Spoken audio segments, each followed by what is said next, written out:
इस फिल्म के पिछले भाग प्रीडेटर के 10 साल बाद इस फिल्म की कहानी शुरू होती है। अगर आपने इस सीरीज के पिछले भाग नहीं देखे हैं तो पहले उन्हें देखिए, लिंक आपको डिस्क्रिप्शन में मिल जाएंगे, आपको काफी मजा आएगा। फिल्म में साल 1997 का लॉस एंजलिस दिखाया जाता है, जहां बहुत गर्मी पड़ रही थी। वहीं शहर में पुलिस और कोलंबियन गैंगस्टर्स के बीच आर पार की लड़ाई चल रही थी। लॉस एंजलिस शहर इन ड्रग्स बेचने वाले गैंगस्टर्स का अड्डा बन चुका था और पुलिस के लिए भी इन ऑटोमेटिक हथियारों से लैस गैंगस्टर्स से निपटना टेढ़ी खीर साबित हो रहा था। साफ देखा जा सकता था कि गैंगस्टर्स पुलिस पर भारी पड़ रहे थे। कई न्यूज चैनल्स इस वारदात को लाइव कवर कर रहे थे। दो पुलिस वाले सड़क पे पड़े अपने जख्मी साथियों को उठाने आगे बढ़ते हैं। तभी अचानक से एक गैंगस्टर जिसका नाम स्कॉर्पियन था, वो ग्रेनेड लॉन्चर से ठीक उनके पास खड़ी पुलिस कार को ही धमाके से उड़ा देता है। पुलिस की इस नाकामयाबी पे गैंगस्टर्स झूम उठे थे, लेकिन ऊपर कोई और भी था जो अपने इंफ्रारेड विजन से इस पूरे कारनामे को बड़ी दिलचस्पी से देख रहा था। तभी वहां अपनी कार में सनसनाता हुआ इंस्पेक्टर हरिगन आ पहुंचता है। वो ताजा स्थिति का जायजा लेकर तेजी से अपनी कार को गैंगस्टर्स की ओर भगाता है। हरिगन कार को ले जाकर आड़ा लगा देता है। कार की ढाल में जख्मी पुलिस वालों को वहां से निकाल लिया जाता है। 10 में से 5 गैंगस्टर्स और बड़े हथियार लेने बिल्डिंग के अंदर भागते हैं। इसी बीच हरिगन बाहर रुके गैंगस्टर्स को पीछे से जाकर शॉटगन से भून देता है। अपनी इंफ्रारेड विजन से ये सब देख रहे उस रहस्यमय व्यक्ति की निगाहें अब हरिगन पर टिक गई थी। बिल्डिंग के अंदर गैंगस्टर्स खुद को और भी ज्यादा खतरनाक हथियारों से लैस करते हैं। उनके सामने अब पुलिस का टिक पाना असंभव था। तभी अचानक छत का कांच चकनाचूर होकर टूट जाता है और उस कमरे में एक विस्फोट होता है। उस विस्फोट को हरिगन और उसके साथी भी नीचे से देखते हैं। अपनी जान की परवाह किए बिना हरिगन अपनी टीम लेकर बिल्डिंग के अंदर घुसता है। तभी एक अजीब नजारा दिखाई पड़ता है। स्कॉर्पियन पागलों की तरह किसी पर अंधाधुंध गोलियां चलाता हुआ बाहर निकलता है और छत पे भाग जाता है। हरिगन भी स्कॉर्पियन के पीछे छत पे आ जाता है। स्कॉर्पियन पूरी तरह से अपना मानसिक संतुलन खो चुका था। हरिगन स्कॉर्पियन को आत्मसमर्पण करने के लिए कहता है, लेकिन तभी स्कॉर्पियन को हरिगन के ठीक ऊपर एक आकृति नजर आती है। हड़बड़ाहट में वो उस आकृति पे गोलियां चलाने लगता है। हरिगन को लगता है स्कॉर्पियन उस पर गोली चला रहा है और वो उसे गोलियों से भून देता है। स्कॉर्पियन बिल्डिंग से नीचे गिर जाता है। हरिगन नीचे झांक के देखता है तो नीचे स्कॉर्पियन एक ठेले पे पिचका हुआ पड़ा था।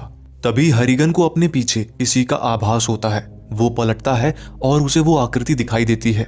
वो आकृति कुछ पल हरिगन को घूरती है और फिर वहां से भाग जाती है। हरिगन को लगता है कि शायद भीषण गर्मी के कारण उसे भ्रम हुआ हो। नीचे बिल्डिंग में जहां गैंगस्टर्स हथियार उठा रहे थे, वे सब वहीं के वहीं मरे पाए जाते हैं। पुलिस वाले गैंगस्टर्स की लाशों को देखकर सकते में थे। लाशें कई जगह से बुरी तरह से कटी फटी थी। चारों ओर दीवार और फर्श पे खून ही खून था। पुलिस को लगता है कि हो ना हो ये जरूर इन मरे हुए कोलंबियन गैंगस्टर्स के दुश्मन गैंग वुडू गैंग का काम है, क्योंकि वे ही इस तरह से अपने दुश्मन को चीर फाड़ के मारते थे। लेकिन उन्हें ये समझ नहीं आ रहा था कि वुडू गैंग इस वारदात को अंजाम देकर बिना किसी को दिखे यहाँ से निकल कैसे गई। तभी एक पुलिस वाले को बाथरूम से कांच फूटने की आवाज सुनाई देती है। वो जब बाथरूम के अंदर जाता है तो वहां उसे एक गैंगस्टर की लाश टंगी दिखती है। तभी वो आकृति ऊपर से भागती है, लेकिन पुलिस वालों की आंखें उसकी आकृति को पकड़ नहीं पाती हैं। वो लाश करीब 40 फीट ऊपर हवा में लटकी हुई थी, लेकिन वहां जाकर लाश को लटकाने के लिए ना तो कोई सीढ़ी थी और ना ही कोई रस्सी। पुलिस जैसे ही वहां से हटती है वैसे ही कोई उस लाश को ऊपर खींच लेता है। तभी बाहर एक हेलीकॉप्टर आता है। उसमें से नारकोटिक्स डिपार्टमेंट से एक एजेंट उतरता है। फिर वो अपने आदमियों के साथ तेजी से कत्लेआम वाली बिल्डिंग में घुस जाता है। इसके बाद वो एजेंट पुलिस स्टेशन में हरिगन से मिलने आता है। एजेंट हरिगन को बताता है कि वो और उसकी टीम शहर में ड्रग गैंग्स को राज फैलाने से रोकने आए हैं। साथ ही वो हरिगन और उसकी पुलिस टीम को इस केस में अपनी नाक ना घुसेड़ने की हिदायत देता है। उसी दिन जेरी नाम का एक नया पुलिस वाला हरिगन की टीम ज्वाइन करता है। जेरी एक बड़बोला लेकिन बहुत होनहार पुलिस वाला था। रात को कोलंबियन गैंग का लीडर अपने अपार्टमेंट में अपनी गर्लफ्रेंड के साथ समय बिता रहा होता है कि तभी वहां वुडू गैंगस्टर्स घुस आते हैं। वे लोग कोलंबियन गैंग लीडर को उल्टा लटकाकर उसका दिल चीर के निकाल लेते हैं। तभी वो मौत का फरिश्ता वहां पहुंच जाता है और सारे गैंगस्टर्स को एक एक करके निर्ममता से काटने लगता है। और फिर जब आखिरी गैंगस्टर रह जाता है तब वो मौत का फरिश्ता अपने असली रूप में प्रकट होता है। वो था दुनिया का सबसे खतरनाक शिकारी प्रीडेटर। फिर प्रीडेटर उस आखिरी गैंगस्टर को भी कुत्ते की मौत मार देता है। जब हरिगन और उसकी टीम घटनास्थल पे पहुंचती है तो उन्हें कोलंबियन गैंग लीडर को छोड़कर सभी वुडू गैंगस्टर्स की खाल उतरी लाशें टंगी हुई मिलती हैं। सिर्फ कोलंबियन गैंग लीडर की गर्लफ्रेंड जिंदा बची थी। तभी वहां एजेंट धमक पड़ता है। वो हरिगन और उसकी टीम को वहां से दफा होने को बोलता है। फिर उसके आदमी कुछ खास गैजेट्स की मदद से उस जगह की तफ्तीश शुरू करते हैं और जिंदा बची गर्लफ्रेंड को एम्बुलेंस में ले जाया जाता है। अब हरिगन को शक होने लगता है कि ये कोई आम गैंग वॉर नहीं है और एजेंट भी यहाँ सिर्फ गैंगस्टर्स को रोकने नहीं आया है। हरिगन जेरी को एम्बुलेंस का पीछा करने बोलता है। फिर देर रात हरिगन जेरी से बार में मिलता है। जेरी उसे बताता है कि घटना में जिंदा बची कोलंबियन गैंग लीडर की गर्लफ्रेंड को नारकोटिक्स के हेलीकॉप्टर में कहीं ले जाया गया है। फिर हरिगन जेरी को एजेंट का पीछा कर और जानकारी इकट्ठा करने को बोलता है। हरिगन और उसका एक साथी पुलिस वाला डैनी रात को 1 बजे दोबारा घटनास्थल पे मिलने का प्लान बनाते हैं ताकि वो अपने ढंग से घटनास्थल की जांच कर सकें। प्रीडेटर ऊपर से इन दोनों की बातें सुन रहा था। रात को जब 1 बजे डैनी घटनास्थल पर पहुंचता है, हरिगन अभी वहां नहीं पहुंचा था। हरिगन का वेट करने की बजाय डैनी अकेले ही घटनास्थल की तफ्तीश करने बिल्डिंग के अंदर जाता है। उसे वहां एयर कंडीशनर में कुछ छोटा सा नुकीला सा टुकड़ा धसा हुआ नजर आता है। वो बड़ी मशक्कत से ऊपर चढ़ता है और उस चीज को वहां से निकाल कर उसे ध्यान से देख रहा होता है। तभी वहां छुपकर बैठा प्रीडेटर उस पर हमला कर देता है और उसे मौत के घाट उतार देता है। डैनी की मौत के लिए पुलिस चीफ हरिगन को जिम्मेदार ठहराता है और एजेंट की जांच में नाक घुसेड़ने के लिए उसे बहुत सुनाता है। हरिगन तमतमाता हुआ वहां से बाहर निकलता है और लॉबी में एजेंट को दबोच कर कहता है कि जिसने भी डैनी को मारा है वो उसे खुद खत्म करेगा। एजेंट को जो करना है कर ले। बाहर जेरी हरिगन को बताता है कि वो पिछले 3 दिन से एजेंट का पीछा कर रहा था और उसने पाया कि एजेंट और उसकी टीम पूरे शहर में रडार सेंसर लगाते घूम रही है। उनके पास बहुत ही एडवांस इक्विपमेंट है। फिर वो बताता है कि आज सुबह एजेंट एक बूचड़ खाने के पास कहीं गायब हो गया। इस पर हरिगन कहता है कि एजेंट जो कुछ भी खोज रहा है वो वहीं बूचड़ खाने के पास ही है। फिर हरिगन अपने साथी पुलिसकर्मी लेओना से कहता है कि वो वुडू गैंग के लीडर किंग विल्ली के साथ उसकी मीटिंग सेट करें। किंग विल्ली वुडू नाम के काले जादू में माहिर था। हरिगन को लग रहा था कि जो भी गैंगस्टर्स को मार रहा है हो ना हो किंग विल्ली के पास उसकी इंफॉर्मेशन जरूर होगी। दूसरी ओर किसी रहस्यमय जगह एजेंट और उसकी टीम रेडियो एक्टिव पार्टिकल्स का छिड़काव कर रहे थे। फॉरेंसिक लैब में हरिगन डॉक्टर को वो हथियार का टुकड़ा दिखाता है जो डैनी की मुट्ठी से बरामद हुआ था। वो टुकड़ा हवा जितना हल्का लेकिन स्टील से भी ज्यादा मजबूत था। डॉक्टर उस टुकड़े का परीक्षण कर बताती है कि वो टुकड़ा जिस धातु से बनाया गया है वो धातु पृथ्वी पे है ही नहीं। फिर जैसे ही हरिगन और जेरी फॉरेंसिक लैब से बाहर निकलते हैं, एक गाड़ी आकर उनके पास रुकती है। उसमें वुडू गैंगस्टर्स बैठे हुए थे। वे हरिगन को अपने लीडर किंग विल्ली से मिलाने ले जाते हैं। प्रीडेटर ये सब कुछ ऊपर से देख रहा होता है। वे लोग हरिगन को एक पतली गली में ले जाते हैं। वहां उसकी मुलाकात किंग विल्ली से होती है। किंग विल्ली उसे बताता है कि उनका दुश्मन किसी दूसरी दुनिया से है। कोई ठोस जवाब ना मिलने के कारण हरिगन वहां से चला जाता है। उसके जाते ही प्रीडेटर वहां प्रकट होता है। पानी में कूदने के कारण प्रीडेटर के सूट में शॉर्ट सर्किट होता है और प्रीडेटर नजर आने लगता है। फिर वो किंग विल्ली का सिर धड़ से अलग कर अपने साथ ले जाता है। इसके बाद प्रीडेटर उस सिर से मांस को जलाने के बाद प्राप्त खोपड़ी को एक खूंटे में गाप देता है। अगले दिन हरिगन को फॉरेंसिक डॉक्टर से पता चलता है कि डैनी की हत्या वाले घटनास्थल पे जानवर के खून के अंश मिले हैं। इससे ये साफ साबित होता है कि जिसने भी डैनी को मारा है वो हाल ही में बूचड़ खाने से होकर आया था। इस पर डैनी तुरंत बताता है कि बूचड़ खाने के पास ही एजेंट उसकी नजर से ओझल हुआ था। हरिगन जेरी और लियोना को 1 घंटे बाद उस बूचड़ खाने के बाहर मिलने को कहता है और वहां से डैनी को श्रद्धांजलि देने कब्रिस्तान पहुंचता है। वहां एक बच्चा खेलते हुए प्रीडेटर को देख लेता है। उसके हाथ में एक खिलौने वाली बंदूक थी।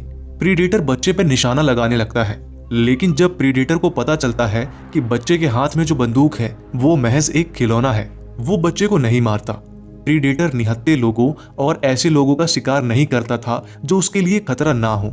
जब हरिगन वहां से लौट रहा होता है तो उसे एक पेड़ की डाल पे डैनी का ताबीज टंगा मिलता है जो प्रीडेटर ने वहां रखा था। उसकी आंखें इधर उधर कातिल को खोजने लगती हैं। वो समझ चुका था कि कातिल हर पल उस पर नजर रखे हुए है। उधर जब जेरी और लियोना बूचड़ खाने जा रहे होते हैं तब ट्रेन में उन्हें गुंडों का एक गुट मिलता है जो यात्रियों को तंग कर रहा था। तभी एक यात्री उन गुंडों पे पिस्तौल तान देता है।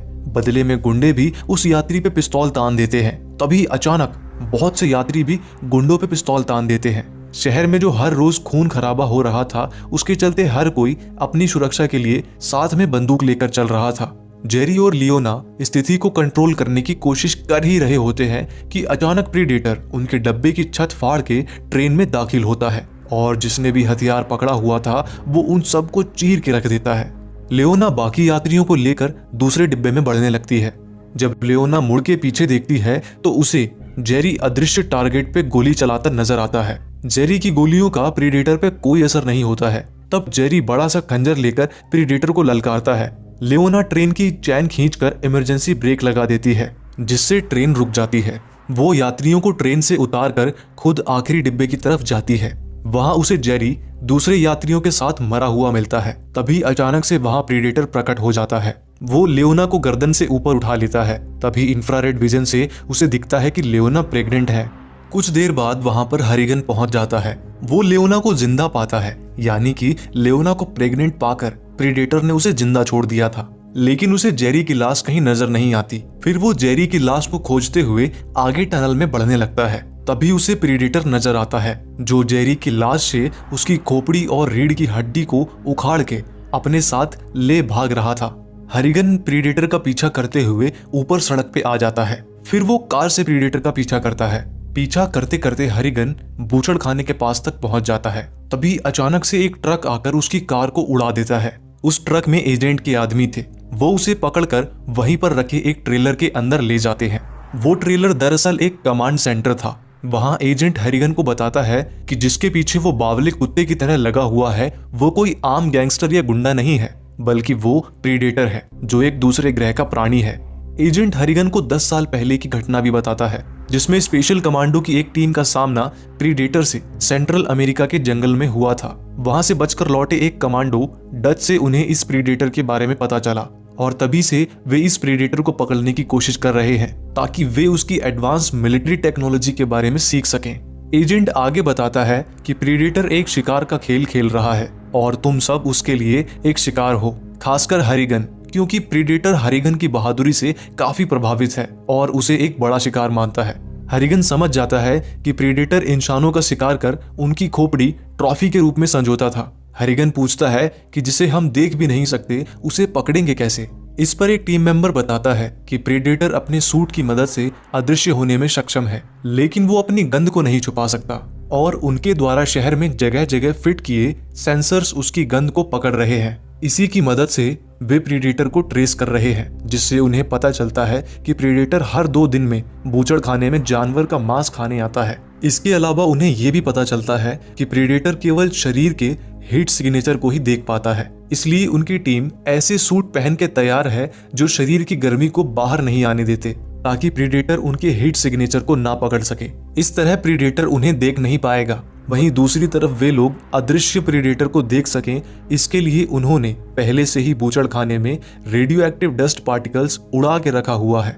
Radio active dust particles predator के शरीर से चिपक कर उसे अल्ट्रावायलेट रोशनी में दिखने पर मजबूर कर देगा। उनका उद्देश्य प्रीडेटर को लिक्विड नाइट्रोजन में फ्रीज करके उसे जिंदा पकड़ना है। फिर एजेंट हरिगन से कहता है कि वो कमांड सेंटर में बैठ के प्रीडेटर को पकड़ने का तमाशा देखे। इसके बाद एजेंट और उसकी टीम बूचड़खाने में धावा बोल देते हैं। सब कुछ प्लान के हिसाब से चल रहा था, लेकिन टीम मेंबर के सीढ़ियों पे चढ़ते वक्त चर चर की आवाज आने लगती है। आवाज से प्रीडेटर सतर्क हो जाता है, लेकिन उसे कोई भी दिखाई नहीं देता। तब प्रीडेटर अपने विजन एनहेंसर की सेटिंग बदलता जाता है और फिर अचानक से उसे टीम मेंबर्स की अल्ट्रावायलेट फ्लैश लाइट नजर आने लगती है और वो सावधानी से टीम की तरफ बढ़ने लगता है। कैमरे से ये सब देख रहा हरिगन एजेंट को सावधान करने की कोशिश करता है, लेकिन एजेंट उसकी बातों को नजरअंदाज कर देता है। तब हरिगन से रहा नहीं जाता और वो कमांड सेंटर से भागने में कामयाब हो जाता है। फिर वो अपनी कार से हथियार लेने लगता है। अंदर टीम पे प्रीडेटर ने हमला बोल दिया था और लगभग सबको ही खत्म कर दिया था। एक टीम मेंबर से मरते वक्त स्मोक डिटेक्टर पे नाइट्रोजन गैस छूट जाती है, जिससे आपातकालीन स्प्रिंकलर सिस्टम चालू हो जाता है। प्रीडेटर आखिरी बचे एजेंट पर निशाना साधता है। तभी हरिगन बूचड़खाने में एक धमाके के साथ प्रवेश करता है। प्रीडेटर हरिगन की ओर लपकता है, स्प्रिंकलर के पानी से प्रीडेटर के बॉडी सूट में शॉर्ट सर्किट हो जाता है और वो दिखने लगता है। तभी हरिगन प्रीडेटर पे गोली चलाकर उसकी लेजर गन को तबाह कर देता है। प्रीडेटर हरिगन पे गोली दाग देता है, लेकिन उसकी बुलेट प्रूफ वेस्ट उसे बचा लेती है। हरिगन अपनी शॉटगन से प्रीडेटर पे कई गोलियां दागता है। अंततः प्रीडेटर जमीन पे गिर जाता है। फिर हरिगन प्रीडेटर का हेलमेट उतार कर उसे देख रहा होता है कि तभी अचानक प्रीडेटर को होश आ जाता है और वो हरिगन को पीछे की ओर फेंक देता है। प्रीडेटर हरिगन को मारने ही वाला होता है कि तभी वहां अचानक से एजेंट आ जाता है। वो प्रीडेटर पे लिक्विड नाइट्रोजन डालने की कोशिश करता है। तभी प्रीडेटर अपने चक्र को एजेंट की ओर फेंकता है, जो उसे 2 टुकड़ों में काट कर रख देती है। हरिगन अपनी जान बचा के छत पे भाग जाता है।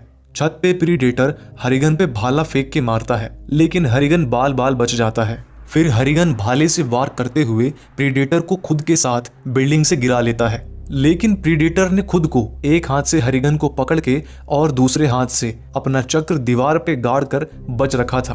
तभी प्रीडेटर अपने हाथ में लगे डिवाइस से बॉम्ब को एक्टिवेट कर देता है। इससे पहले कि वो फट पाता, हरिगन चक्र से प्रीडेटर का हाथ ही काट देता है, जिससे कि बॉम्ब डीएक्टिवेट हो जाता है। नीचे गिरता हुआ प्रीडेटर एक पाइप को पकड़ लेता है और सामने वाली बिल्डिंग में गिर जाता है। वहां वो अपने कटे हाथ के जख्म की मरहम पट्टी करता है। हरिगन प्रीडेटर का चक्र अपने पास ही रख लेता है और प्रीडेटर का पीछा करने लगता है। पीछा करता हुआ वो लिफ्ट से नीचे एक गड्ढे में गिर जाता है, जहां एक गुफा थी जिसमें प्रीडेटर ने अपना स्पेसशिप छुपा कर रखा था। स्पेसशिप के अंदर प्रीडेटर द्वारा शिकार की गई ब्रह्मांड के अलग अलग प्राणियों की खोपड़ियां रखी हुई थी। उन्हीं खोपड़ियों में से एक खोपड़ी एलियन की भी थी। तभी प्रीडेटर हरिगन पर जाल फेंकता है। हरिगन चक्र से जाल को काट देता है। उन दोनों में तगड़ी लड़ाई होती है और आखिर में हरिगन प्रीडेटर को उसी के चक्र से काट कर मार डालता है। उसके मरते ही अचानक वहां कई प्रीडेटर्स प्रकट हो जाते हैं, लेकिन वो हरिगन पर हमला करने की बजाय अपने मरे हुए साथी प्रीडेटर को अपने साथ ले जाने लगते हैं।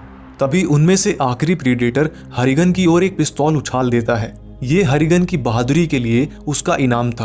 वो पिस्तौल शायद उस प्रीडेटर के किसी शिकार की थी। उस पिस्तौल पे उसे बनाने वाले का नाम छपा था, राफेल एडोलिनी, और पिस्तौल के बनने का साल छपा हुआ था, सन 1715।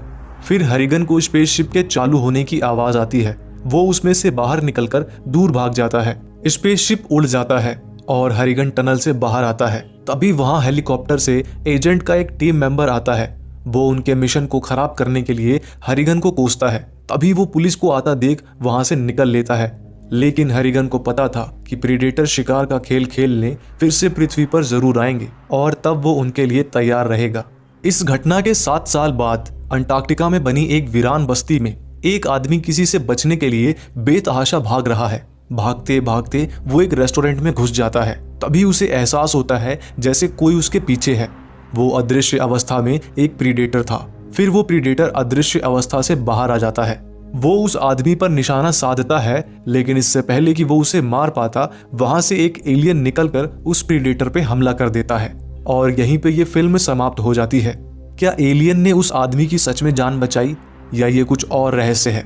जानने के लिए देखें इस मूवी का अगला भाग, एलियन वर्सेस प्रीडेटर।